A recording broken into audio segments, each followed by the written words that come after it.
Kiss is kill. Refrigerator is obtuse. Morse code walks sideways. Edifice. Porridge. Microphone. Lapse is not lapse. Lapse is forever.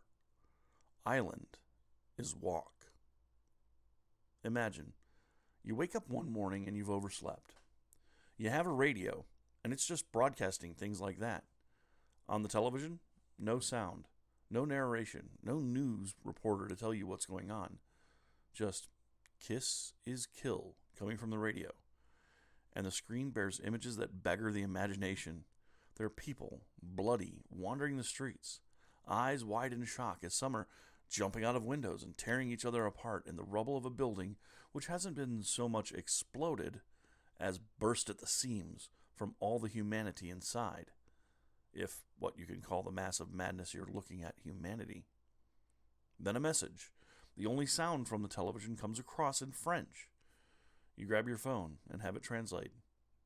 It is an instruction to remain indoors, not to use terms of endearment, rhetorical discourse, or the English language, and more than anything else, do not translate this message. And that's Pontypool. Adapted from the novel Pontypool Changes Everything, Pontypool is a Canadian horror film released in 2008. It's not an easy watch because it's like a movie presenting an idea like Rocco's Basilisk. Google that if you're brave enough. This flick is one of my favorites ever. Stars Stephen McHattie and Lisa Houle as Grant Mazzy, shock jock and newly minted Pontypool radio host, and as producer Sydney in the tiny provincial town of Pontypool in the dead center of winter in Ontario. It's cold, isolated, and the only warmth we as viewers ever get is in the radio station, where Grant, Sid, and their assistant Laurel Ann, a veteran of the war in Afghanistan, who's recently returned to Pontypool, present us with the only humanity in the film. Throughout the film, the director, Bruce McDonald, nails the ambiguity of how the media shapes events when something that is earth-shattering and inconceivable as the events in Pontypool occur, it's masterful.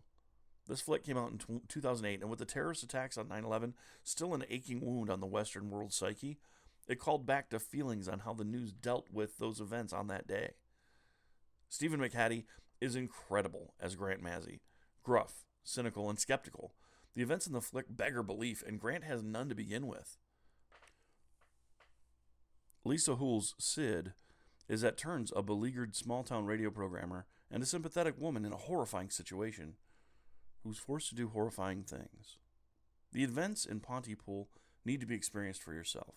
It's literally a genius horror movie and does so much with audio and McHattie's stellar voice work. This is a Hall of Fame horror film. Seriously, when you see it, you'll probably love it as much as I do, because if you're a horror fan, this is really, this is the gold standard for horror movies, in my opinion. For example, my wife isn't easily shook, but this movie shook her.